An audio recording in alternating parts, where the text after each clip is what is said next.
My son-in-law looked straight at me and said, "I'm selling your car, Mom. You don't need it." I didn't argue. I didn't raise my voice. I just smiled. He didn't know what that smile meant. He thought I was agreeing. But that smile, that was the start of everything that came next. That car wasn't just something parked in my driveway. It was the last piece of independence I had left. My husband, Jorge, used to say, "Lisa, always keep your own wheels. When you can go where you want, you're still your own person." It's funny how you never forget words like that, especially when life starts testing them. Let me start from the beginning. My name is Melissa Rivera. I'm 68 years old, and I've lived in Asheville, North Carolina most of my life. For 35 years, I ran a little place called Rivera's Diner, the kind of spot where everyone knew each other's coffee order, and teenagers came in for their first jobs. My husband and I built that place from nothing but long hours and grit. We raised one daughter, Freddie, and poured everything into making sure she had a good life. When Jorge passed away 5 years ago, I sold the diner. The long mornings, the smell of bacon grease, the regulars who'd call me Miss Lissa, all of it became memory. I wanted a quieter life. I thought I'd earned that. Selling the diner gave me a little cushion. Nothing crazy, but enough to live comfortably and still help Freddie. When she and her husband, Chris, were trying to buy their first house, I gave them $60,000 as a down payment gift. I told her, "Honey, you and Chris are starting your life. Use this well." Freddie cried and hugged me. Chris called me a blessing. Back then, I believed him. For the first year, everything felt normal. We'd have Sunday dinners, and they'd drop by with groceries sometimes. But slowly, little things started changing. Chris was a planner by nature. Or, at least, that's what he said. He liked to organize everything. Bills, insurance, even my phone plan. He started saying things like, "Mom, let me handle this for you. You don't need to worry about these things anymore." At first, I thought it was kindness. But kindness doesn't take things away from you. It adds to your life, not removes it. One afternoon, Chris asked to borrow my car. He said he wanted to get it serviced. I handed him the keys. He brought it back spotless. Then, the next week, he asked again. This time, he said he'd keep the spare key just in case. I didn't think much of it, but it didn't sit right with me either. Little by little, my car, my blue 2015 Toyota Camry, stopped feeling like mine. Sometimes it wouldn't even be in the driveway when I woke up. Chris said he was taking it for a drive to keep the battery active. I'm not a fool. I knew something was shifting, but that morning, the morning he told me straight to my face, "I'm selling your car," that was the line. He stood in the driveway with his arms crossed, confident, almost casual. Freddie was standing behind him, quiet, her arms folded. She looked uneasy, but she didn't say a word. I looked at him and said softly, "You think I don't need it?" He smirked a little, like I'd just proven his point. "You barely drive, Mom. It's better to sell it while it still has value. You can ride with us when you need to go anywhere." That's when I smiled. A real small one. The kind you give when someone thinks they've won, but doesn't realize you've just started playing. He mistook my silence for agreement. But silence doesn't always mean surrender. Sometimes it's the sound of a storm gathering. After he left, I sat at my kitchen table for a long time.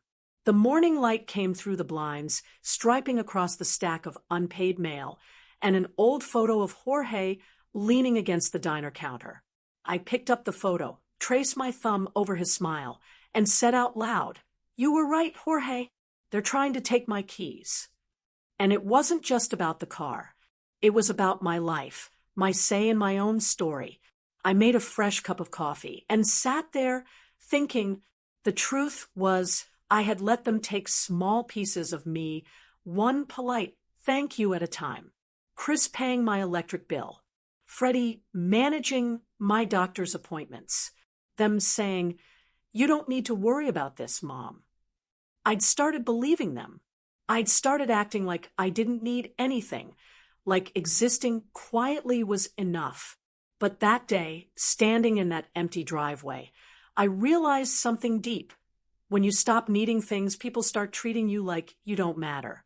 I thought about my diner. All those years of people depending on me, listening to my advice, sharing their stories.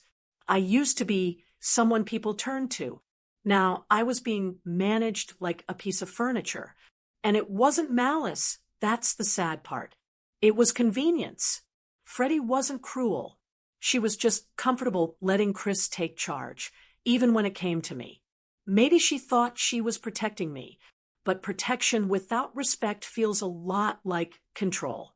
That night, I sat on my porch, the mountains turning blue in the distance.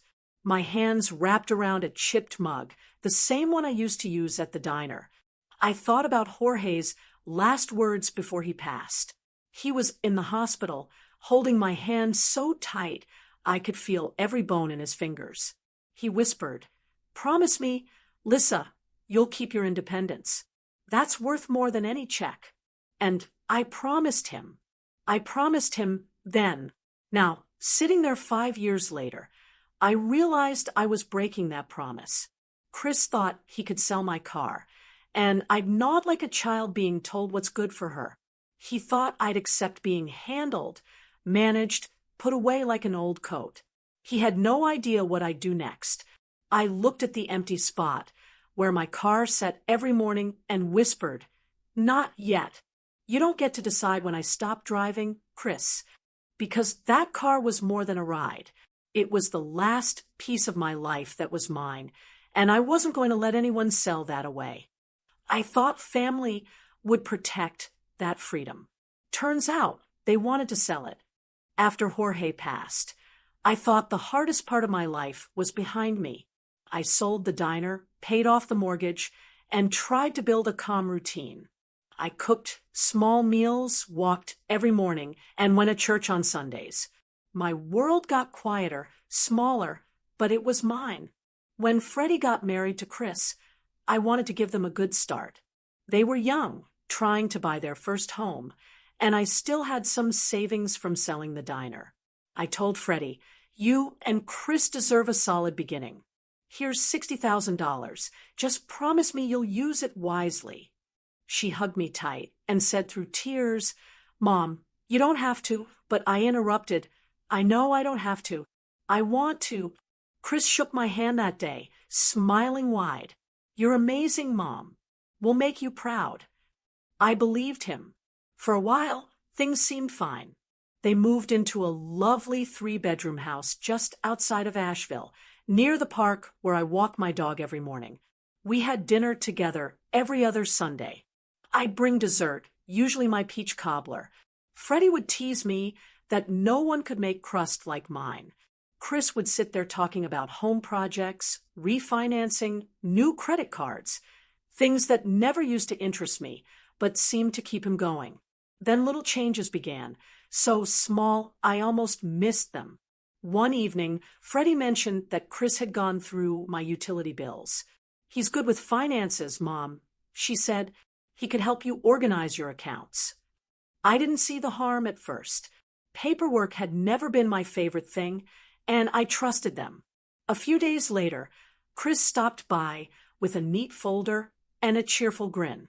"Mom," he said, sitting at my kitchen table like a banker, "I've gone through your bills. You're paying too much for insurance and internet. Let me handle these. I'll make sure everything's on auto pay so you don't have to worry." I told him that was kind, but unnecessary. He insisted, "It's just easier this way. We'll keep track of everything from our end.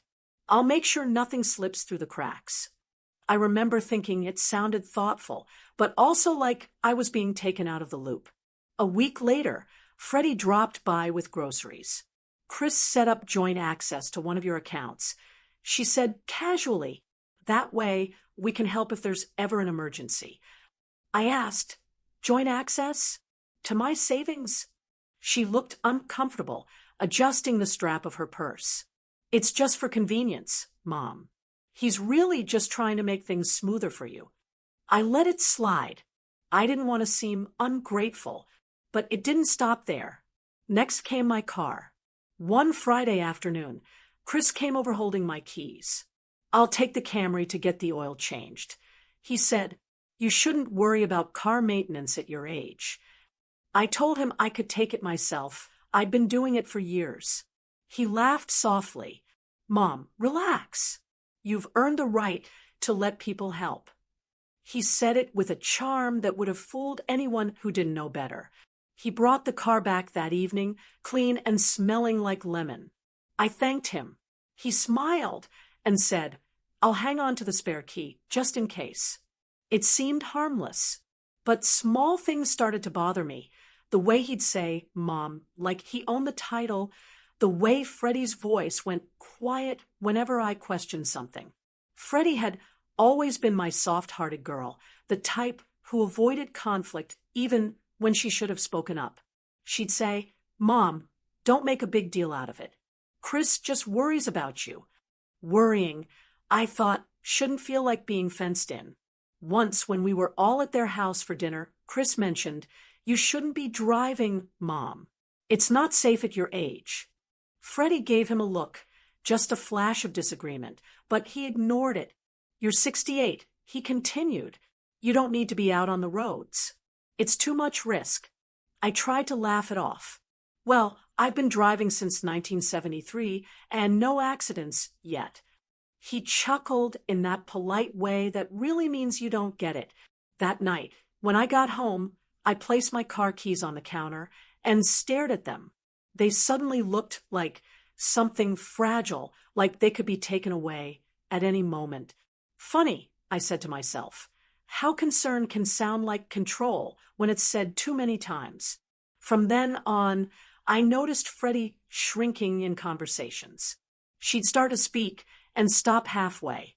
I'd ask her opinion, and she'd glance at Chris before answering. She wasn't the same. Maybe it was fear of conflict. Maybe she was just tired. I couldn't tell anymore. A few weeks later, I went to pay my property tax bill. I opened my checkbook and noticed something strange. The balance was off. I knew exactly how much should have been there. I keep track. Always have. I logged in online, something I'd learned to do after selling the diner, and scrolled through my statements. That's when I saw it, a withdrawal of $3,000. Not by me. Next to it, a note said, authorized by joint account holder Christopher D. Norris. My stomach dropped. At first, I thought it must be some kind of banking error. Maybe the system glitched, but the transaction was clear as day. I called Freddie right away. She sounded distracted. Mom, Chris probably moved it to handle the insurance renewal. Don't worry. Insurance renewal? I asked. That doesn't come due until September. There was a pause. Then she said softly, I'll ask him when he gets home. We hung up. That night, I couldn't sleep. I sat in my living room, the TV off, the house quiet except for the sound of the clock ticking. I thought about all the little moments that had led to this. Every time I said, thank you, instead of stop. Every time I let something slide, because it felt easier than arguing. It didn't happen all at once. It was slow, like a blanket being pulled over me 1 inch at a time until I could barely move. And the worst part, it was wrapped in kindness. That's when I realized I was being managed out of my own life. It was a Thursday evening when Freddie called and said, Mom, Chris, and I want you to come over for dinner. We need to talk about your plans. Her voice was sweet, careful, like she was trying not to spook me. Something about the way she said plans didn't sit right, but I agreed. I always did. When I pulled up to their house, the smell of roasted chicken filled the air. The table was already set, cloth napkins, candles, 2 glasses of red wine waiting. Everything looked warm and inviting, but it didn't feel like family. It felt arranged. Chris greeted me with that polite smile of his. Hey, Mom. Glad you could make it. Sit down. We've got dinner ready. I sat across from them, my napkin folded neatly in my lap. They made small talk at first, about the weather, about Freddie's new coworker, about nothing that mattered. But there was something else sitting on that table, right between the salt shaker and the bowl of mashed potatoes, a thick folder of papers. It didn't belong at dinner. Chris cleared his throat halfway through the meal. So, Mom, he said, we've been looking at your finances. I put my fork down. My finances? He nodded. Yes, Freddie, and I just want to make sure you're set up for the future. We're worried you're spreading yourself thin. I looked at Freddie. She gave a small, nervous smile. Mom, we just want you to be comfortable. Chris opened the folder and pulled out a sheet of paper. We've listed your car for appraisal. The market's good right now, and honestly, it's just sitting there. I stared at him. You what? It's just an inquiry, he said quickly. Nothing's final. But if you sell now, you could invest the money, and we could help you manage it properly. I felt the air leave my chest for a second. You listed my car? He leaned back casually. Well, technically it's under your name, but we're helping you handle things. You don't really need it. Between Uber and us, you'll be fine. Freddie shifted in her seat. Chris, maybe we should. He reached under the table and took her hand. She felt quiet. I saw that. Then he pulled out another sheet. We also think it's time you moved into something smaller. A condo or assisted living. Your house is too much for one person. I looked him straight in the eyes and said, I've lived in that house for 32 years. It's not too much for me. He smiled like a teacher talking to a stubborn child. I know it's emotional, Mom, but practically speaking, it makes sense. You could sell, free up cash, and have us handle your investments, so you don't have to worry. Worry? He said it like I was some old woman counting pennies by candlelight. Freddie's eyes darted between us. I could see the tension in her shoulders.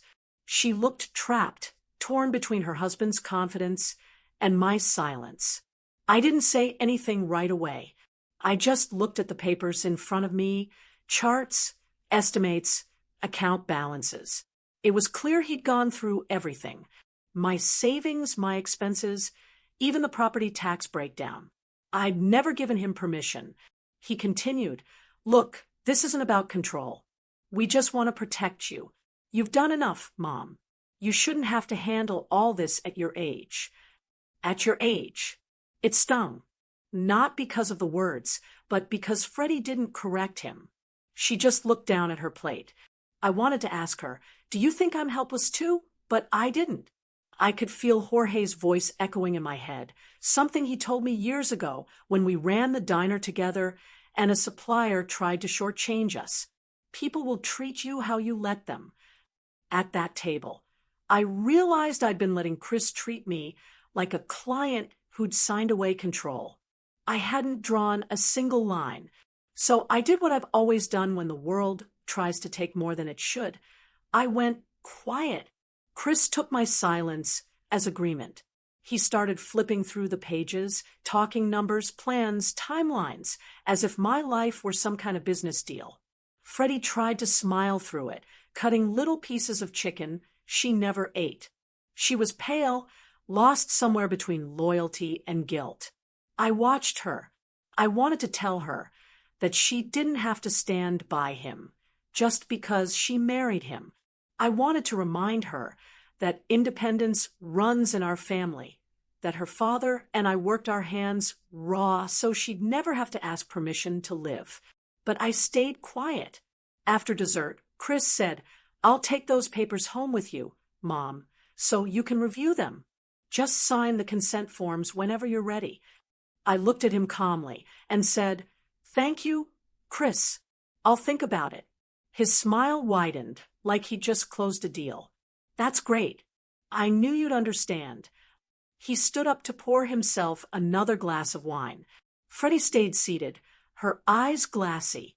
When he walked into the kitchen, I leaned toward her and said softly, "Freddie, are you okay?" She blinked fast. "He just wants to help, Mom. He worries about you." I said, "And what about you? Do you worry about me?" She looked down again, whispering, "Of course I do." Then Chris returned, cheerful, holding 3 small envelopes. "Before I forget, I've adjusted your accounts. Everything's centralized now. No need for multiple logins. I'll send you the summaries monthly." I nodded slowly. He put one of the envelopes next to my plate like a waiter leaving a bill. That moment, that simple motion, hit me harder than I expected. It wasn't a conversation anymore. It was a transfer. I felt myself slipping out of the picture, like a bystander in my own story. But outwardly, I smiled and thanked them for dinner. I didn't yell. I didn't argue. I didn't accuse. Because sometimes silence is the only thing that unnerves people who expect compliance. After we said our goodbyes, Freddie walked me to the door. The night air was cool, and I could smell the faint scent of the chicken still baking. She hugged me tight and trembling. I whispered, "You don't have to agree with him every time." Her voice broke a little. "He means well, Mom. He just wants to make sure you're safe." I pulled back and looked her in the eyes. "Safety shouldn't feel like losing your say." She didn't answer. She just nodded faintly, and I drove home in silence. When I got to my house, I left the envelope unopened on the counter. I didn't need to read what I already knew. They weren't helping me. They were replacing me. That night, I sat at my kitchen table again, the same spot where Jorge and I used to go over diner receipts. Only this time, it wasn't about money. It was about dignity. I made myself a note in my old recipe book, the one I still kept by habit. Stop being agreeable. Because the truth is, the more you let people help, the easier it gets for them to handle you, until you don't recognize your own life anymore. And that night, under the soft hum of my kitchen light, I decided something important. I decided that silence wasn't going to save me this time. That night, I barely slept. My mind kept replaying every word from that dinner table. The folder, the papers, the way Freddie went quiet when Chris spoke. I saw it all over again, each time I closed my eyes. By sunrise, I knew what I had to do. I poured myself a cup of coffee, sat down at the kitchen table, and opened the old address book I still kept in the drawer. My hand went straight to a name I hadn't called in years. Denise Carlton. Denise was more than just a lawyer. She'd been my friend back when Jorge and I first bought the diner. She handled the paperwork when we sold it. I still remembered her laugh and her no-nonsense way of explaining everything like you were sitting across from family, not an attorney. I dialed her number, half expecting it to be disconnected. But when she picked up, her voice sounded exactly the same. "Melissa Rivera? Lord, it's been forever. How are you?" I didn't dance around it. "Denise, I think someone's been meddling with my finances. I need to know what's mine and make sure it stays that way." She didn't waste a second. "Come by this morning. Bring every document you've got." 2 hours later, I was sitting in her office downtown. She still had that same framed photo of her dog on her desk and the same old coffee mug that said lawyers do it by the book. Denise put on her glasses and started going through my folder. She flipped through my house deed, car title, savings documents, all the things I'd saved from the diner years. After a few minutes, she looked up at me and said, "Melissa, everything's still in your name. Nothing's been transferred or sold. But I'll tell you this, if someone's accessing your accounts, they're setting up to take control later." That hit hard. She leaned back and said, "Let's protect you before anyone else gets ideas." We spent the next few hours reworking everything. She helped me open a new private account, separate from the joint one Chris had attached himself to. She arranged for my pension checks to be rerouted there and added extra verification on all transactions. Then she said, "Melissa, you need to update your will. Keep it clear. Keep it clean." We rewrote it right then. This time, it didn't just say what would go to whom. It said why. I left her office feeling lighter than I had in months. I wasn't angry, not yet. I was focused. Driving home, I stopped at the light near the corner of Maple and East Chestnut, the same street where my diner used to stand. The building's still there, now painted blue and turned into a bakery. The sign says Sweet Grace, and every time I pass it, I smile a little. I like knowing that something good replaced what we built. As I waited at the light, I saw a familiar face walking down the sidewalk, carrying 2 heavy catering trays. Rosa Perez. Rosa used to work at the diner back in the day, part-time while raising her daughter. Always on her feet, never complained, always grateful. I pulled over and called her name. She looked up, eyes wide, and laughed. "Miss Rivera, I haven't seen you in years." We talked for a few minutes. She told me she'd started a small catering business, but her car had broken down 2 weeks ago. She'd been borrowing rides or walking deliveries herself. "Sometimes I think the Lord has a sense of humor," she said with a smile. "He keeps sending me work, but not the wheels to get there." I laughed softly, but something in my chest tightened. I thought of Chris's smug face telling me, "You don't need the car." That's when it clicked. I asked her, "Rosa, if you had your own car again, could you keep your business going?" She nodded, a little shy. "Yes, ma'am. I'd triple my deliveries. I just can't afford one right now." I looked at her and said, "How about this? I have a car I don't need, according to someone who thinks he knows better. Let's fix that today." Her mouth fell open. "Miss Rivera, I can't take your car." "You can," I said, "and you will." She started to tear up. I told her to meet me at the DMV that afternoon. We met there at 2. I filled out the paperwork, transferring ownership to her for $1. She insisted on paying that single dollar, and I let her. When it was done, I handed her the keys. "Take care of it. It's been good to me." Rosa hugged me like I'd just handed her life back. She said, "You have no idea what this means to me." But I did know, because it meant something to me too. As she drove off in that blue Camry, I stood on the sidewalk watching her tail lights fade into the traffic. The car looked exactly the same, but it carried a whole new purpose now. It wasn't being sold for profit or hidden behind someone else's decision. It was useful again. It was going to someone who would appreciate it, not control it. I walked back to my truck, sat inside, and whispered. Chris said I didn't need it. Maybe he was right, but someone else did. And that's what he'll never understand. I didn't do it out of spite. I did it to reclaim something invisible, my right to decide. That drive home felt different. My hands gripped the steering wheel tighter, like I'd taken back more than a piece of property. I'd taken back me. When I pulled into my driveway, the empty spot where the Camry used to sit didn't look lonely anymore. It looked like freedom. I sat there for a while, staring at that space. I thought about Freddie. I wondered what she'd say when she found out. Part of me hoped she'd understand. Another part knew she probably wouldn't. Not yet. But one thing was certain. I wasn't going to sit quietly anymore while someone else wrote the script of my life.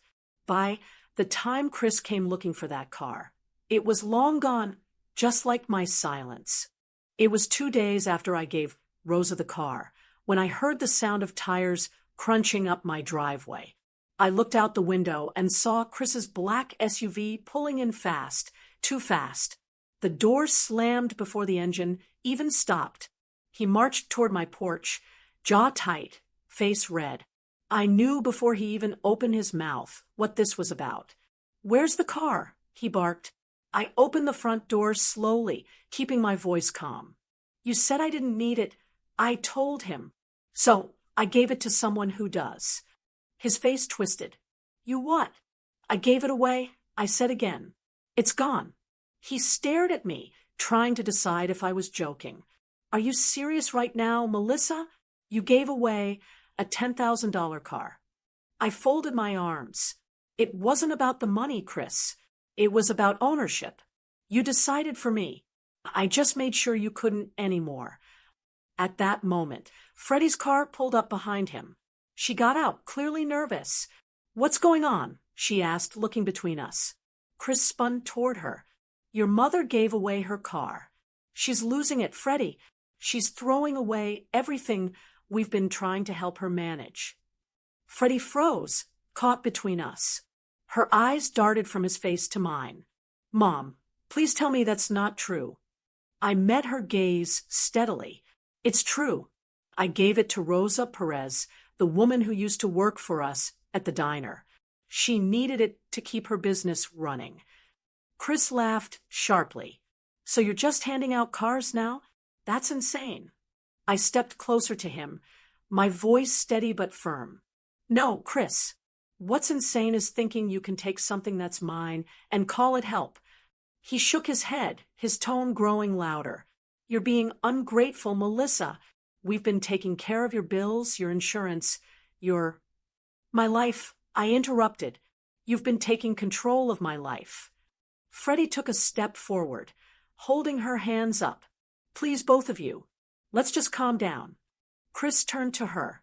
Freddie, talk to your mother. She's giving away assets like it's monopoly money. This is exactly why we needed to handle things for her.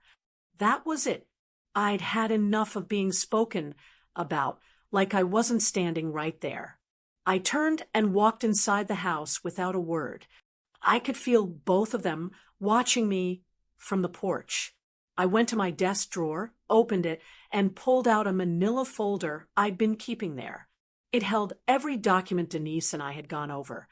Proof of every withdrawal Chris had made from my account, the letter from the bank confirming the unauthorized transactions, and Denise's legal note making it clear that all of my assets were under my sole name. When I came back out, they were still standing there.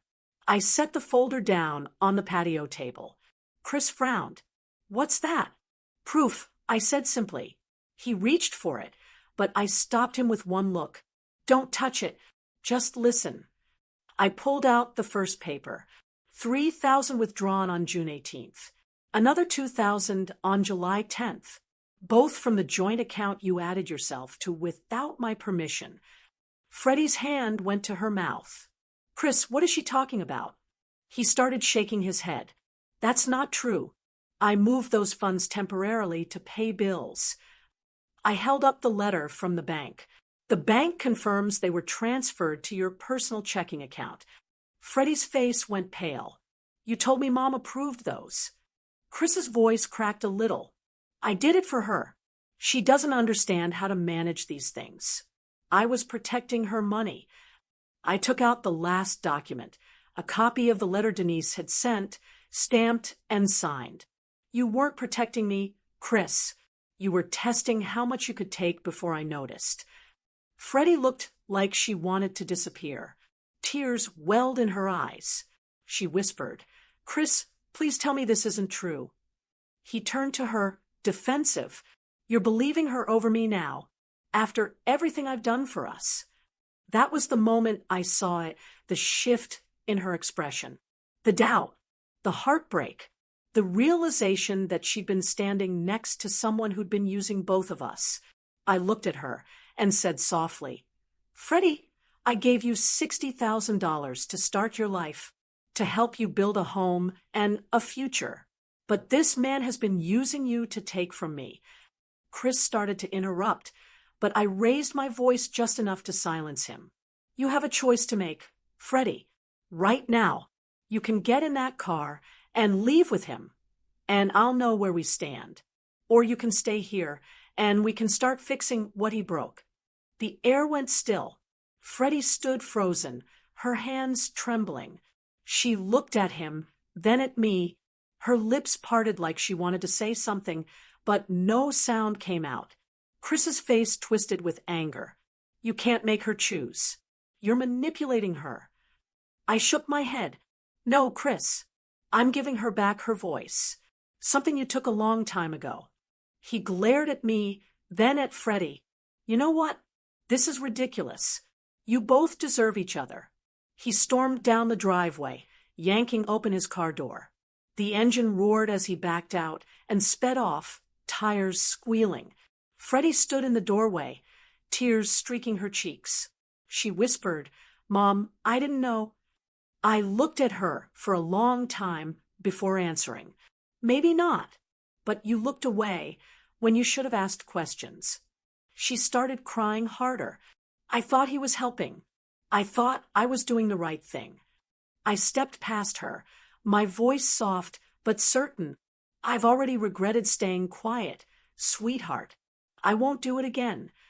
She didn't follow me inside. She stayed there, standing in the open doorway, staring at the empty driveway where his SUV had been. That night, after she left, I sat on my porch and watched the stars come out one by one. My hands were steady, my heart calm. I didn't know what Freddie would do next. Maybe she'd go back to him. Maybe she wouldn't. But for the first time in a long time, I wasn't afraid of the answer. I knew some people would say I went too far, that no mother should give her daughter an ultimatum, but others would say it was about time someone did. And maybe that's the point. Some choices break you. Others save you. I had given her both the truth and the freedom to decide what came next. And as I looked out at the dark road, I wondered, had I just lost my daughter or finally saved her from a man who was slowly taking her away from herself? That question stayed with me long after the night went quiet. 3 weeks passed before I heard from Freddie again. The silence was heavy, but I didn't chase her. Some lessons take time, and I knew she had to face hers without me trying to fix it for her. One Saturday morning, there was a soft knock on my door. When I opened it, Freddie was standing there, her eyes swollen, dark circles under them. She looked smaller somehow, like the fight had gone out of her. "Can I come in, Mom?" she asked. I stepped aside and nodded. She sat down at the kitchen table, the same spot where everything always seemed to happen in this house. For a while, she didn't speak. She just stared at her hands. Finally, she said, "I left him." I didn't react right away. I let her speak on her own time. She took a shaky breath. "You were right, Mom. Chris was using me. He took out loans under my name. There's almost nothing left in our savings. He even maxed out one of my credit cards. I didn't see it until after he left. I wanted to say, 'I told you so.' I wanted to say, 'You should have listened sooner.' But that wouldn't help. Instead, I reached across the table and placed my hand over hers. 'All right,' I said softly. 'You're here now. That's what matters.' She started crying then, the kind of crying that comes from shame, not just sadness. 'I feel so stupid, Mom. I let him talk me into everything. I thought I was being a good wife. I didn't realize I was disappearing.' I squeezed her hand. 'You're not stupid. You trusted someone you loved. That's not weakness. That's just human.' She nodded slowly, wiping her tears. We sat in silence for a minute before I said, 'We'll fix it. It's going to take time, but we'll fix it.' That afternoon, I called Denise. She didn't even hesitate. 'Bring Freddie in Monday morning,' she said. 'We'll sort through every document.' When Monday came, we sat in Denise's office for hours. She walked Freddie through every account, every loan, every statement. Denise was calm, professional, but she didn't sugarcoat anything. 'Freddie,' she said, 'this will take some work.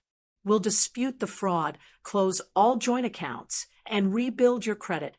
It won't be overnight, but it can be done.' Freddie nodded, her eyes red but determined. When we left the office, she said quietly, 'I can't believe how blind I was.' I told her, 'People like Chris are good at sounding right. That's their trick. They wear confidence like a uniform, but confidence isn't the same as character.' She didn't answer, but she took my arm as we walked to the car. It was the first time she'd done that since she was a teenager. A few days later, Rosa stopped by. She had a big smile on her face and a foil-covered tray in her hands. "Miss Rivera," she said, "I brought you something."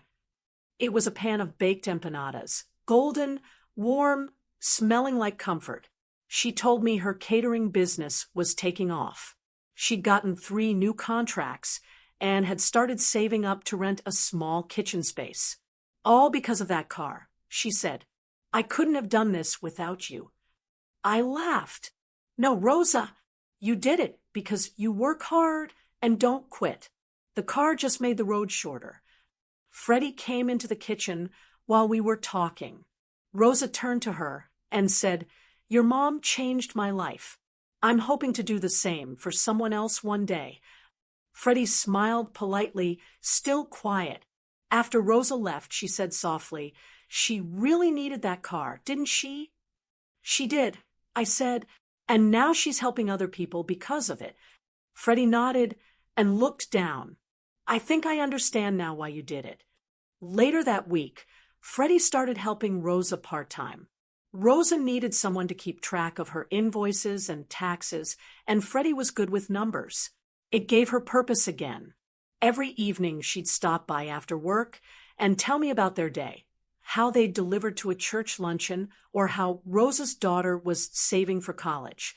The laughter came back into her voice a little more each day. It wasn't the same as before, but it was healing. One afternoon, as we were folding laundry, Freddie said, "Mom, I never said thank you." "For what?" I asked. "For standing up that day. I hated it in the moment, but you were right. I needed to see him for who he was. You didn't just save your money, Mom. You saved me." That one hit deep. I put the towel down and said, "You saved yourself. Honey, I just showed you where the edge was before you fell off." She smiled faintly. "Still, thank you." That night, I sat out on the porch with a cup of tea. The evening breeze was cool, and the world felt quieter than it had in months. I thought about everything that had happened, the shouting, the paperwork, the tears, and now this slow rebuilding of something fragile but real. I thought about Rosa driving around town, building a business out of grit and gratitude. And I thought about Freddie sitting next to her, learning that independence doesn't mean doing everything alone. It means knowing when to protect your own peace. I realized something, then sometimes you lose people to teach them what they need to find in themselves. My heart still ached for the way things had gone, but I felt something else too, pride. Not in being right, but in not giving up on myself. As I watched the last bit of daylight fade, I whispered to myself, one daughter lost my trust. Another one, the one I'd once helped wash dishes, reminded me what it feels like to be valued. It wasn't said with bitterness. It was truth. A few days later, Rosa dropped off another tray of food. This time, Freddie was the one who baked it with her. They laughed together in the kitchen, comparing recipes.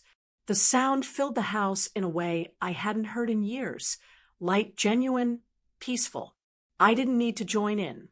I just listened, smiling quietly to myself. The storm had passed, but it left behind something new, a kind of calm you don't get without walking through fire first. Life wasn't perfect, but it was honest. And that was more than enough. A full year passed before I realized how far life had come since that day in the driveway. Time has a quiet way of healing things when you stop fighting the wrong battles. These days, my mornings start slow. I sit on my porch with a cup of coffee, watching the sun rise over the Asheville Hills. The world feels calm again. No drama, no control, no tension waiting behind a phone call. Just peace. Freddie still visits every week, but it's different now. Healthy. She's stronger, surer of herself. She and Rosa have built something beautiful together, a small meal delivery business called Blue Ridge Table. They cook homemade meals for busy families, and from what I hear, they're booked weeks ahead. Rosa runs the kitchen, Freddie handles the numbers and clients. The two of them are quite the team. Sometimes they stop by after work with leftovers, big trays of food, laughter in their voices, the kind that fills up a home. I sit back and listen to them talk about new orders, recipes, and plans for expansion. Seeing my daughter excited again feels like a small miracle. She told me one day, "Mom, I used to think strength meant staying quiet and keeping the peace. Now I know it means standing up, even when your voice shakes." I smiled and told her, "Now you sound like your father." As for me, I bought a used pickup truck, nothing fancy, but mine. I paid cash for it, signed every paper myself, and parked it right in that same driveway where all of this started. I call it my freedom truck. Every time I drive it, I feel that same rush I used to feel running the diner, the satisfaction of doing something on my own terms. People in town often stop me to ask about Rosa's catering or Freddie's business, and every time they mention it, I can't help but feel proud. Not the kind of pride that comes from money or success, but the quiet kind that comes from knowing you stood your ground and it mattered.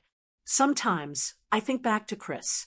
I haven't seen him since the day he drove off angry. Denise told me he tried to challenge some of the fraud filings, but it didn't go far. Everything was documented. Every signature, every withdrawal. Truth has a funny way of holding its own. I don't hate him. I'm long past that. Hate takes too much room in a heart that's worked hard to heal. If I've learned anything, it's that peace isn't something you find. It's something you build one boundary at a time.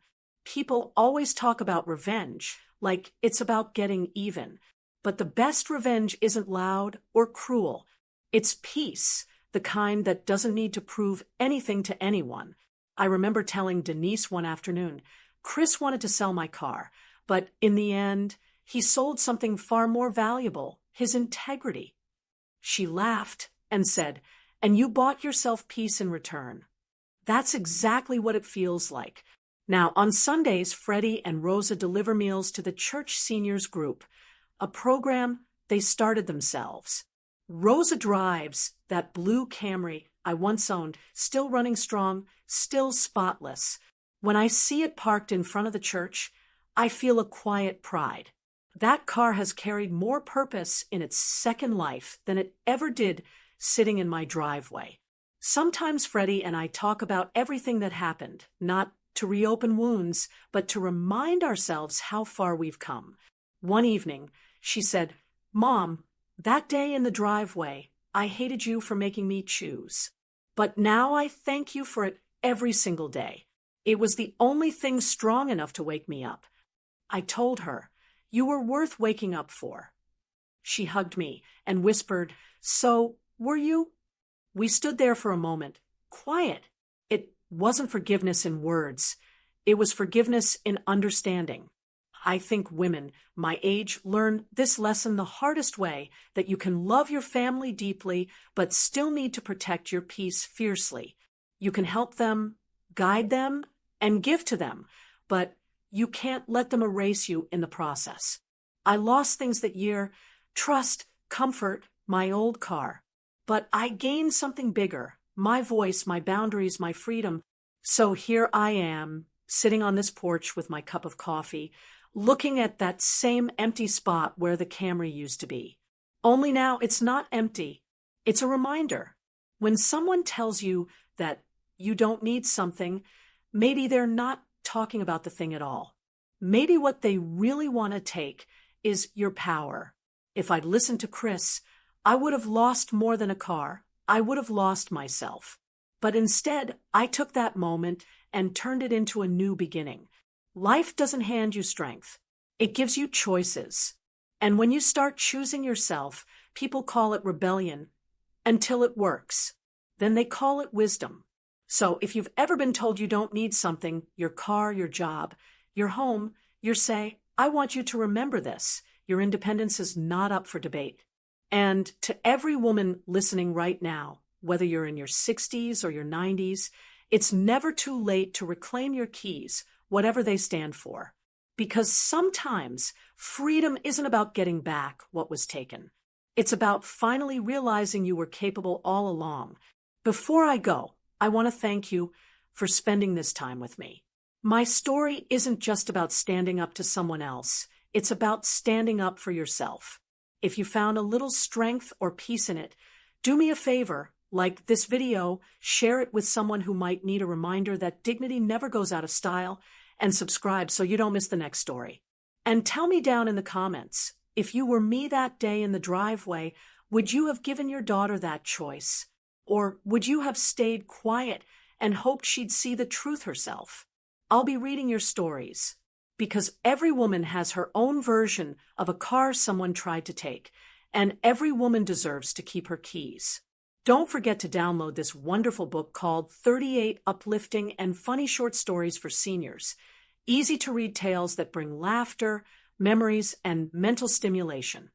It's full of heartwarming, simple stories written to bring a smile, stir up memories, and remind us that joy doesn't fade with age. It grows stronger. You'll find it in the pinned comment below.